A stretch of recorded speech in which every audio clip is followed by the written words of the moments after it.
Bonjour, bienvenue une autre fois dans la révision du programme de quatrième année scientifique cette fois aussi. Donc, j'espère que vous allez bien. Donc aujourd'hui, je vais faire une petite révision sur les actions élémentaires simples. Commençons donc. Qu'est-ce que les actions élémentaires simples? Donc, comme je vous ai dit, on compare un programme à une recette. Nous avons les ingrédients et les étapes à, à suivre pour réaliser cette recette. Donc pour nous, je vais commencer euh, par les étapes, c'est-à-dire lorsque je vais donner à l'ordinateur, euh, je vais réaliser une action avec l'ordinateur dans mon programme, comment j'écris ceci. D'accord? Donc en allant de l'analyse, puis l'algorithme et en Pascal, c'est-à-dire dans le programme Pascal. Donc les actions élémentaires simples, donc ces actions, ce sont les actions de base. D'accord? Les actions de base qu'on utilise presque toujours dans le programme. Ce sont l'action d'entrée, de sortie et d'affectation. L'action d'entrée, donc qu'est-ce que l'action d'entrée? Des fois, on a besoin que l'utilisateur donne des données à l'ordinateur. C'est-à-dire euh, que ces données seront entrées vers l'ordinateur, vers l'unité centrale de l'ordinateur. Donc à partir de quoi? C'est à partir d'un périphérique d'entrée en général. D'accord? Donc dans notre programme, on va se limiter sur le clavier. Donc l'action d'entrée permet d'entrer une donnée vers l'ordinateur à partir d'un périphérique d'entrée. Dans notre cas, on va utiliser uniquement le clavier. Donc on va voir comment on écrit ceci dans l'analyse, en algorithme et en Pascal. Donc l'action d'entrée, donc vocabulaire, ce qu'on appelle vocabulaire et syntaxe. D'accord? L'action d'entrée, c'est-à-dire entrer, on a dit, une donnée à partir du clavier. Donc au niveau de l'analyse, on a le vocabulaire et le syntaxe au niveau de l'analyse, au niveau de l'algorithme en Pascal, et on a un exemple. Donc, euh, au niveau de l'analyse, on met variable égale donnée entre parenthèses, on met entre guillemets commentaire. Commentaire, si vous vous rappelez la dernière fois, lorsque on a saisi le rayon, on a dit il faut afficher à l'utilisateur un message pour qu'il sache de quoi il s'agit. D'accord? Ça, c'est le commentaire. Il va nous suivre jusqu'au programme euh, en Pascal. D'accord? Donc, par exemple, R, la dernière fois, je vais prendre l'exemple de la dernière fois. R qui est le rayon, égale donné, entre parenthèses, je mets entre guillemets le message que j'ai, si vous vous rappelez, lorsqu'on a modifié le programme. Donc, le message, c'est entrer le rayon de points. Donc, le deux points, c'est un séparateur, mais qui fait partie du message. Donc, il n'a pas de valeur pour nous. D'accord? Donc, au niveau de l'algorithme, ça devient écrire et lire. La partie qui nous intéresse, qu'il ne faut pas oublier, c'est la partie lire. Écrire, c'est uniquement un commentaire ou bien un message qui sera affiché à l'utilisateur. Donc écrire, entre guillemets, entre parenthèses bien sûr. Entre guillemets, c'est un message de commentaire. Et on met, ou bien on met virgule sur la même ligne, lire variable, ou bien on revient à la ligne, mais on met lire, entre parenthèses, le nom de la variable qu'on va saisir. C'est-à-dire, lorsque je saisis la valeur au clavier, cette valeur sera transmise vers cette variable. Donc en Pascal, donc écrire ça devient write, le commentaire entre apostrophe, point virgule, read, variable, point virgule. Donc je reviens à l'exemple. Donc on a pris l'exemple du rayon. Au niveau de l'analyse, on a mis R égale donnée, entre parenthèses, entre guillemets, entre le rayon. Donc ça devient écrire, entrer le rayon, entre guillemets, lire R. En Pascal, write entre euh, apostrophe, bien sûr toujours entre parenthèses, hein, entre apostrophe, entre le rayon, le même message, read R. Bien sûr, n'oubliez pas chaque fois le point virgule à la fin de chaque instruction. L'action de sortie, c'est un affichage sur l'écran. Donc, permet de sortir des données à partir de l'ordinateur vers un périphérique de sortie. Donc, c'est de l'ordinateur vers un périphérique de sortie. Bien sûr, pour nous, on va se limiter à l'affichage sur l'écran. Donc, vocabulaire et syntaxe. Donc, je vais prendre, donc, au niveau de l'analyse et de l'algorithme, c'est la même chose. Écrire entre parenthèses, je mets l'élément à afficher. On va voir les différents cas pour l'élément à afficher. En Pascal, write entre parenthèses, l'élément à afficher, point virgule. Donc, l'élément à afficher peut être. Donc, je vais prendre des exemples. Donc, je vais voir ici qu'est-ce que le résultat sur l'écran. Donc, ça peut être un message. Un message, c'est-à-dire on le met entre guillemets. D'accord? Donc, écrire entre guillemets bonjour. Il sera affiché tel qu'il est. En Pascal, ça devient entre apostrophe. Write. Le message, je le mets entre apostrophe et bien sûr point virgule. Le résultat ici, donc il va afficher le message tel qu'il est. D'accord? Donc, ça peut être la valeur d'une variable. Par exemple, je mets A reçoit 2, A a la valeur 2, écrire A en Pascal, donc A 2 points égale 2, point virgule, write entre parenthèses A. Il n'y a pas de, ici, remarquez qu'il n'y a pas d'apostrophe, c'est-à-dire, c'est, pour nous, c'est un objet. S'il n'y a pas de guillemets ou bien ici des apostrophes, ça veut dire que c'est un objet. Write A, donc qu'est-ce qu'il va afficher? Il va afficher la valeur de A, qui est 2. Troisième cas, le résultat d'une expression de calcul. Par exemple, B reçoit 8, écrire entre parenthèses A plus B. On ne met pas entre guillemets A plus B. En Pascal, bien sûr, B 2 points égale 8, point virgule, write, entre parenthèses, A plus B, sans apostrophe. On ne met pas d'apostrophe, c'est-à-dire point virgule. Qu'est-ce qu'il va afficher? Il va afficher le résultat de A plus B. A égale 2 ou B égale 8. Donc A plus B, c'est égal à 10. Ou bien, ça peut être un affichage multiple. Qu'est-ce que ça veut dire? Qui contient plusieurs éléments. Il peut contenir un message, puis la valeur d'une variable, puis le résultat d'une expression, puis un autre message, etc. On n'a pas de limite. Il suffit de séparer les différents éléments par des virgules. Je vais prendre un exemple. Je suppose que C reçoit 3. Je suppose que c'est l'équation de second degré. On a A, B et C. Je vais afficher delta. Je vais mettre écrire entre guillemets delta égale. Ça, c'est un message. Puis une expression de calcul qui est l'expression de delta. Donc B fois B moins 4 fois A fois C. Je sépare par une virgule. En Pascal, C reçoit 3, write, entre apostrophe delta égale, virgule, B fois B moins 4 fois A fois C. Donc, qu'est-ce qu'il va afficher?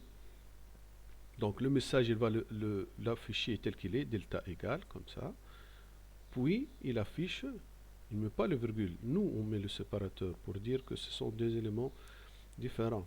D'accord? Qu'il faut afficher l'une à la suite de l'autre. Donc ici, B fois B moins 4 fois A fois C, ça donne 40. Donc il va afficher le résultat de cette expression de calcul. D'accord?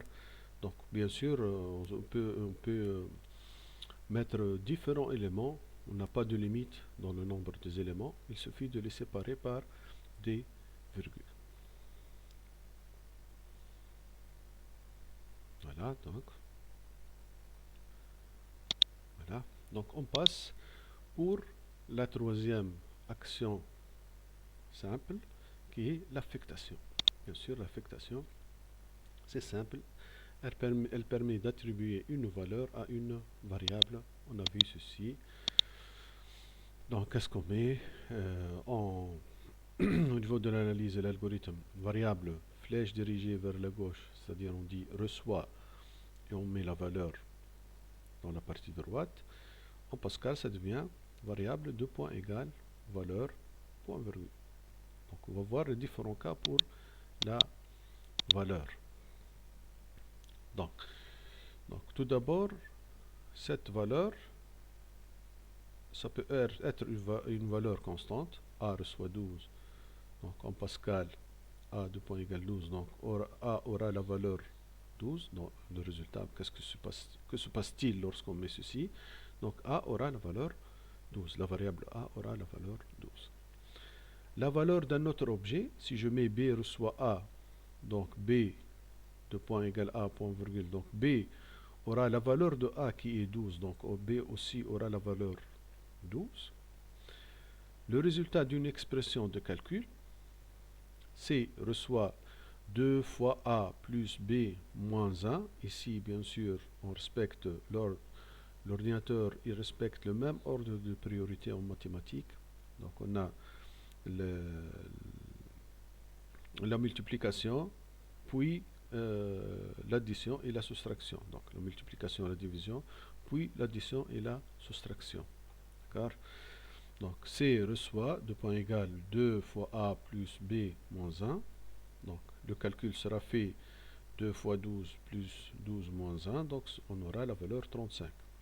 Donc le résultat de cette expression qui est 35 donc, sera affecté à la variable C. Donc C aura la valeur 35. Voilà donc pour les actions élémentaires simples. Donc pour l'exemple, on a déjà vu la dernière fois. Vous pouvez réviser l'exemple pour vérifier les différentes actions. Donc on va passer maintenant à un deuxième type de structure qui sont les structures de contrôle conditionnel. Donc ici conditionnel, ça vient du mot condition, cas, etc. D'accord? Donc on va commencer par une activité. On veut écrire l'analyse d'un programme, un programme simple qui permet de déterminer la parité d'un nombre entier n. La parité, ça veut dire pair ou bien impair. Donc, je mets l'analyse, résultat égal. Voilà. Donc, ici, qu'est-ce qu'on va mettre? Je vais afficher bien sûr n est pair ou bien n est impair. D'accord? Donc ici, on a deux cas possibles. Donc, deux alternatives. D'accord? Donc, dans le résultat, nous avons deux cas d'affichage selon la valeur de n, qui dépend de la valeur de n. Donc ici, je vais utiliser une structure conditionnelle. Si on a plusieurs cas, on n'a pas un seul traitement à réaliser, on a plusieurs traitements qui dépendent de plusieurs cas. Donc ici, on doit utiliser une structure appelée structure de contrôle conditionnel. Donc, dans un tel cas, on utilise une structure de contrôle appelée structure de contrôle conditionnel. Donc, qu'est-ce qu'on va faire? Une structure, donc, je vais définir, une structure de contrôle conditionnel permet de réaliser un ou des traitements selon une ou des conditions. Si c'est un seul traitement, selon une condition. Si des traitements, selon des conditions. D'accord? Bien sûr, des traitements, lorsqu'on dit des traitements, c'est-à-dire l'ordinateur, il va choisir un seul traitement selon le cas. D'accord? Lorsque trouve l'un des cas qui est vérifié, il va exécuter le traitement équivalent à ce cas-là. Donc, je vais donner, bien sûr, qu'est-ce que ça veut dire n est pair. Donc, lorsque je donne une condition, on ne peut pas dire si n est pair. Si l'ordinateur connaît que n est pair, ce n'est pas la peine d'écrire ce programme. D'accord? Donc, on veut qu'il affiche un impair, mais je dois lui donner une condition qu'il connaisse. D'accord? Donc, n est pair, ça veut dire que la condition qu'on va utiliser, n mod 2 égale 0. Donc ici, on peut faire une petite révision sur le type entier. Sur n est entier, on ne peut pas utiliser la division réelle, puisqu'elle va donner virgule. Donc, on peut utiliser la division euclidienne ou bien la division entière, qui donne un quotient et un reste. Mod, ça donne le reste de la division entière. Donc, si le reste de la division entière de n par 2 égale 0, donc on va afficher que n est pair. Donc, on va faire un rappel. Les valeurs du type entier, en Pascal integer, forment un sous-ensemble de l'ensemble des entiers relatifs z. Donc, on ne peut pas prendre les entiers relatifs, c'est-à-dire des valeurs entières négatives et positives. Donc on ne peut pas prendre tout l'ensemble Z, on ne peut pas le prendre tout. Donc moins l'infini jusqu'à plus l'infini, on ne peut pas avoir ceci, puisque ici on est limité à un nombre de bits. Lorsqu'on déclare une variable de type entier, il lui sera réservé un nombre fixe de bits. Donc il y a une valeur maximale et une valeur minimale. C'est pour cela qu'on dit un sous-ensemble. Donc les opérateurs qu'on peut utiliser dans ce type, donc plus pour l'addition, moins pour la soustraction, étoile pour la multiplication, et pour la division, on a div et mod. Donc div qui donne le quotient de la division entière et mod qui donne le reste de la division entière. Par exemple, 7 div 3, ça donne 2. 7 mod 3, ça donne 1. Le reste de la division de 7 par 3. Ici, le quotient de la division de 7 par 3. Donc, de plus, le type entier, puisque les éléments sont ordonnés, bien ordonnés, on dit que c'est un type scalaire, puisqu'il est ordonné. D'accord? On passe. Donc, je vais mettre la condition. On va voir le vocabulaire syntaxe de cette structure. Hein. Donc, deux crochets vides. Si n mod 2 égale 0, alors, qu'est-ce qu'il va faire l'ordinateur? Il va afficher, voilà, c'est un affichage multiple, donc la valeur de n, virgule, entre guillemets, est pair. Donc, n est pair. Donc, s'il trouve que n mod 2 égale 0, il va afficher n est pair. Sinon, il va afficher n est impair. Enfin, si. Voilà donc cette structure. Si condition, alors le traitement relatif à cette condition. Sinon, le traitement relatif lorsque la condition n'est pas vérifiée. C'est-à-dire, elle donne le résultat faux. Donc, on a l'objet n qui a apparu. On va le définir. N égale donné avec le commentaire entrée n. Donc, je vais revenir pour que vous vérifiez l'analyse. Voilà. Donc, définition, la structure contrôle conditionnel. Une structure de contrôle est dite conditionnelle si elle permet de réaliser un ou des traitements selon une ou des conditions. On a donné déjà la définition. On distingue trois formes. La forme simple, la forme généralisée et la structure à choix multiple. Donc on va voir ces différentes formes. On va commencer par la forme simple. Donc la forme simple qui traite deux cas, comme l'exemple que nous avons vu. Donc on a deux cas. Le cas où la condition est vérifiée et le cas contraire uniquement. Donc vocabulaire et syntaxe. Donc au niveau de l'analyse, donc non objet égale entre crochets, si j'ai des initialisations. Qu'est-ce qu'une initialisation? Ce sont des instructions, des actions qui précèdent juste ici la structure conditionnelle et qui sont en rapport avec cette structure. D'accord? Certainement, on va voir des exemples. D'accord? Donc, je mets si, comme on a fait dans l'exemple, si je mets la condition, alors on met le traitement numéro 1. Le traitement peut être composé d'une ou de plusieurs instructions. D'accord? Lorsqu'on dit traitement, ça veut dire une ou plusieurs instructions. Sinon, traitement 2. C'est-à-dire, lorsque la condition n'est pas vérifiée, réaliser le traitement 2. Je mets à la fin si. Je dois indiquer la fin de la structure conditionnelle ici.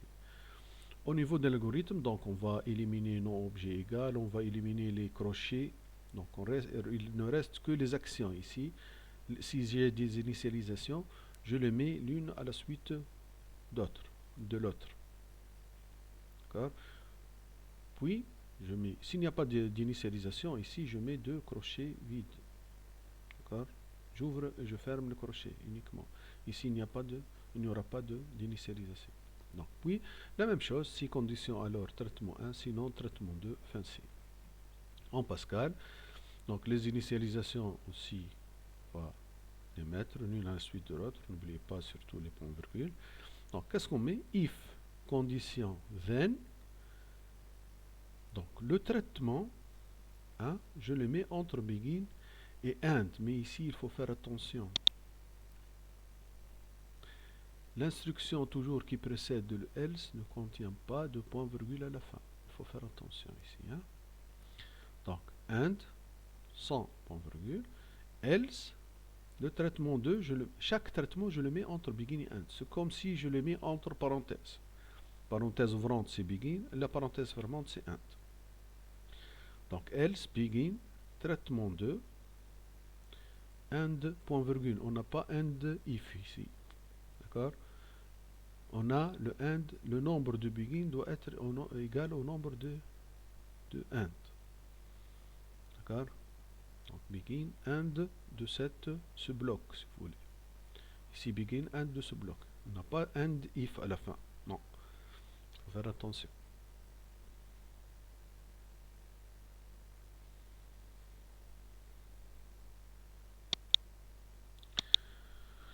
Remarque, lorsqu'il n'y a pas de traitement à réaliser dans le cas où la condition n'est pas vérifiée. On n'a pas la partie sinon, c'est-à-dire n'est pas vérifiée. On ne met pas la partie sinon. On appelle,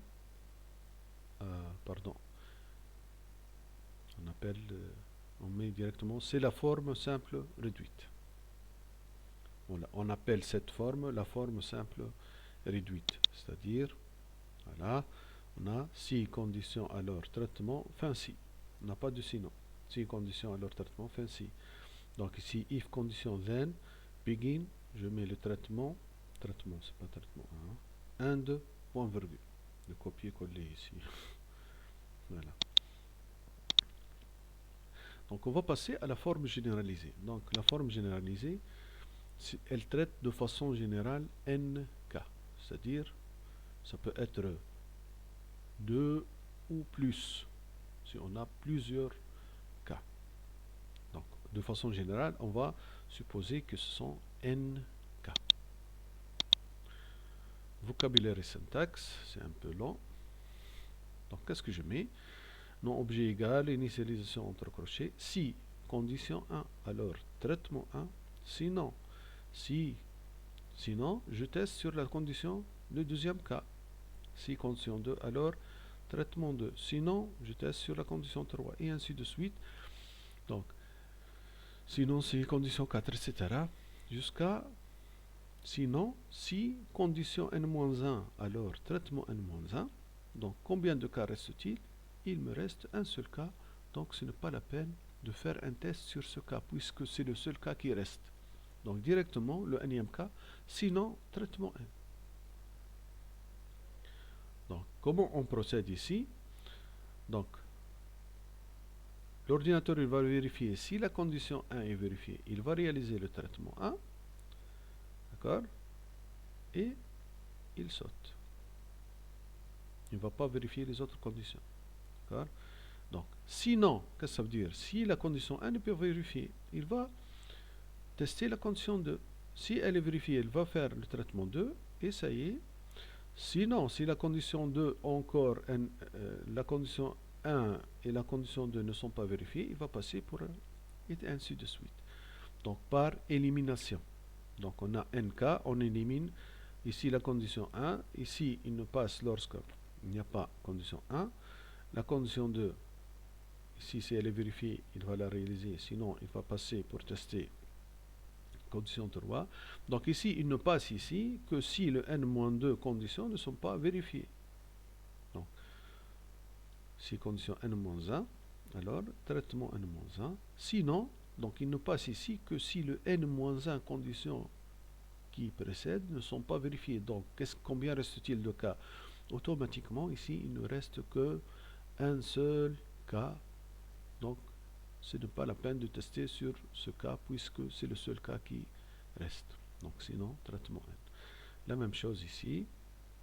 L'algorithme, on élimine non-objet égal, etc. De la même façon que la forme précédente. Donc, ça reste la même. De même pour Pascal, en Pascal.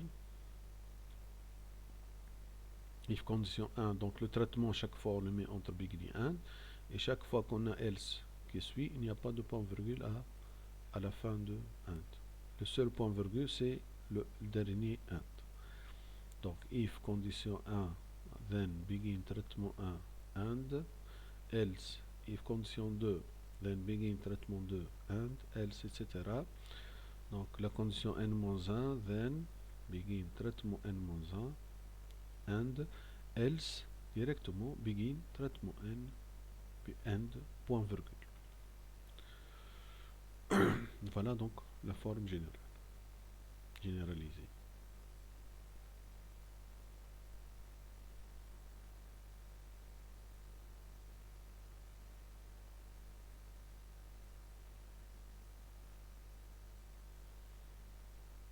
Donc je vous laisse un peu de temps pour vérifier si vous voulez noter ou bien.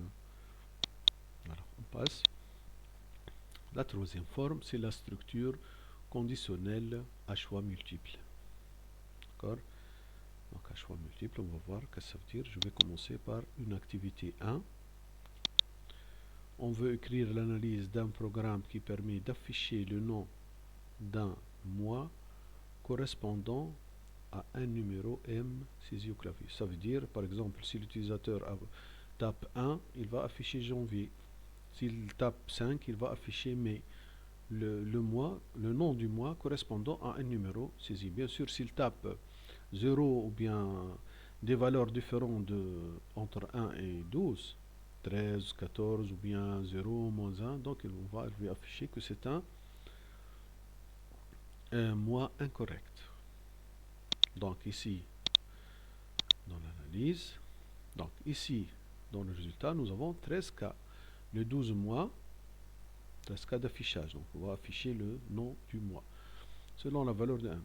Donc 12 mois, les 12 cas pour les mois, et un autre cas lorsqu'on donne une valeur qui est inférieure à 1 ou bien supérieure à 12. Donc on va donner et afficher que ce mois est incorrect. Résultat égal. Donc si m égale 1, alors écrire entre guillemets janvier. Sinon, si m égale 2, alors écrire février. Et de même, sinon si m égale 3, alors écrire mars. Et ainsi de suite.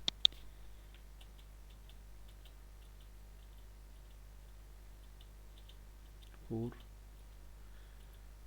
donc jusqu'à ici, si m égale 12, alors écrire décembre. Donc il nous reste un seul cas lorsqu'il est différent de ces cas. Donc c'est le seul cas qui reste. Donc ni 1, ni 2, ni 3, etc., ni 12. Sinon, directement écrire mois incorrect. fancy. Voilà. Donc ici, sinon, c'est le énième cas. D'accord, le 13e cas. Donc il ne passe à cette partie que si les 12 conditions précédentes ne sont pas vérifiées. Que ça veut dire? Ça veut dire que j'ai donné un nombre inférieur à 1 ou bien supérieur à 12. Puisqu'ici j'ai testé sur tous les nombres de 1 à 12. Donc il nous reste les parties, voilà, les nombres différents. Ce sont des entiers, bien sûr. Donc, et on a l'objet M ici, M égale donné, entrer le numéro du mois. Donc, 1, et le résultat ici, on a, c'est 2. Je vais passer à une activité 2. Donc ici, je ne vais pas mettre l'algorithme juste ici pour voir le cas où on utilise les structures conditionnelles à choix multiple. Donc les corrections que je fais, c'est j'ai utilisé une forme généralisée. Donc on va voir le cas où on peut utiliser la structure conditionnelle à choix multiple. On veut écrire l'analyse d'un programme qui permet d'afficher le nombre de jours correspondant à un mois saisi au clavier. D'accord, un numéro de mois, hein, un numéro de mois M saisi au clavier. On suppose que le mois de février contient 28 jours toujours pour ne pas compliquer le programme. Donc, analyse. Donc, dans le résultat, nous avons 4 cas d'affichage selon la valeur de M. Donc, 3 cas pour les mois corrects, c'est-à-dire on a 31 jours, 30 jours et 28 jours. Et le cas où on fait la saisie d'un numéro incorrect, c'est-à-dire un mois qui n'existe pas, inférieur à 1 ou bien supérieur à 12. Donc, résultat égal, si M égale 1, ou M égale 3, ou M égale 5, ou M égale 7, ou M égale 8, ou M égale, etc. Je prends tous les cas pour 31 jours. Donc, on a 7, 8, ou M égale 10, ou M égale 12. Alors, écrire 31 jours. Sinon, si M égale 2, le cas pour 2, donc on va afficher 28 jours. Donc on a dit qu'on suppose que février contient toujours 28 jours. Hein. On ne va pas vérifier le cas de 29 jours et 28 jours. Donc, si M égale 2, alors écrire, afficher donc 28 jours, entre guillemets. C'est un message. Hein. Sinon, si M égale 4, ou M égale 6, ou M égale 9, ou M égale 11, alors écrire 30 jours. Il nous reste le cas où j'ai donné une valeur incorrecte. Donc, sinon, écrire mois incorrect. Fancy.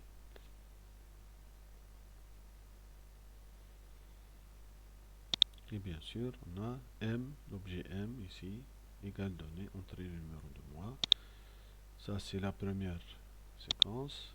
Et le résultat, c'est la deuxième séquence. Constatation. Donc, qu'est-ce qu'on remarque ici? On remarque que dans les deux cas, les deux activités, les comparaisons sont faites à des valeurs fixes, des égalités uniquement. C'est-à-dire, j'ai mis, par exemple, si je reviens ici, toujours égalité, M égale. Je n'ai pas mis inférieur, ou bien supérieur, ou bien différent, ou bien inférieur égal, ou bien supérieur égal. Toujours des comparaisons à des égalités, des valeurs fixes. Ça, c'est la première constatation. Et qu'elle concerne dans chacune d'elles, c'est-à-dire les comparaisons, une seule variable. Donc on teste sur une seule variable de type entier. Ça doit être le type entier, c'est-à-dire de type scalaire. Donc on a des comparaisons à des égalités et la variable dont on compare, elle est de type scalaire, de type entier, c'est-à-dire de type scalaire. Parce que dans le type scalaire, on va voir, on a deux types qui sont appelés type scalaire, l'entier et le caractère. Donc le type des comparaisons à des inégalités, premièrement, et, la variable dont on va tester, elle est du type scalaire. Donc, dans ce cas, donc, on remarque aussi que le programme est long. Si j'utilise la structure conditionnelle, vous voyez si, sinon, si, sinon, si, sinon, etc. Donc le programme, ça devient long. Donc, dans ce cas, on peut minimiser la taille du programme dans le cas où nous avons toutes ces hypothèses, c'est-à-dire des comparaisons des valeurs fixes, des égalités, et la variable est de type scalaire. On peut minimiser en utilisant une structure à choix multiple. La structure à choix multiple n'est pas toujours utilisée. Elle n'est utilisée que lorsque la variable de comparaison, c'est-à-dire le sélecteur pour nous, il est de type scalaire, et on a des valeurs fixes, des égalités. On va comparer à des valeurs fixes. Il n'y a pas d'inférieur, de supérieur, etc. À des égalités. Donc, définition, la structure conditionnelle à choix multiple. Pardon, je n'ai pas terminé la définition. Donc, est utilisée pour faire des comparaisons à des égalités pour une variable de type scalaire. Donc, vocabulaire et syntaxe. Qu'est-ce que je viens? J'aurai au niveau d'analyse la même chose, non objet égal, entre parenthèses et des initialisations, crochet initialisation. Je mets selon le sélecteur, c'est la variable à laquelle on va faire la comparaison. Selon le sélecteur, faire valeur 1, 2 points, traitement 1. C'est comme si je mets, si le sélecteur égale valeur 1, alors traitement 1. D'accord? Je mets selon sélecteur faire, je mets les différentes valeurs, chaque valeur ou bien chaque groupe de valeurs, 2 points, je mets le traitement correspondant. C'est-à-dire lorsque le sélecteur est égal à valeur 1, l'ordinateur va réaliser le traitement 1. Je peux avoir plusieurs valeurs, valeur 2, virgule, valeur 3, virgule, etc. C'est-à-dire si le sélecteur est égal à l'une de ces valeurs, donc l'ordinateur va réaliser le traitement 2. Valeur 4, 2 points successifs, valeur 5. Ça, c'est un intervalle de valeur. L'intervalle de valeur est utilisé uniquement pour le type scalaire, c'est-à-dire le type entier, le type caractère, etc. D'accord? Donc, et à la fin, sinon, c'est-à-dire s'il n'est égal à aucune de ces valeurs, le traitement n. Cette partie est facultative. D'accord? Bien sûr, selon les cas. Fin selon. Fin selon. D'accord? De la même façon, au niveau de l'algorithme, on va éliminer mon objet égal et les crochets. Je mets les initialisations l'une à la suite de l'autre. La même chose selon sélecteur faire. Chaque valeur ou bien de groupe de valeurs 2 points de traitement correspondant. Sinon, traitement 1, n, fin selon. Là. Donc en Pascal, les initialisations de la même façon. Case sélecteur off. C'est pas doux, c'est off. Pardon. Je n'ai pas corrigé. C'est case sélecteur off. Valeur 1, traitement 1, 2 points, traitement 1, point virgule. Valeur 2, virgule, traitement, valeur 3, 2 points, traitement 2, point virgule. Valeur 4, etc. La même chose. On a else, c'est la seule else. Donc else, ici, traitement n, point virgule, end, point virgule, c'est le seul end sans biggie. D'accord? Voilà. Donc, analyse de l'activité 1, ça devient, selon M, faire 1, écrire janvier, 2, écrire février, 3, écrire mars. Donc vous voyez comment le programme devient plus court. D'accord? 3 mars, 4, etc.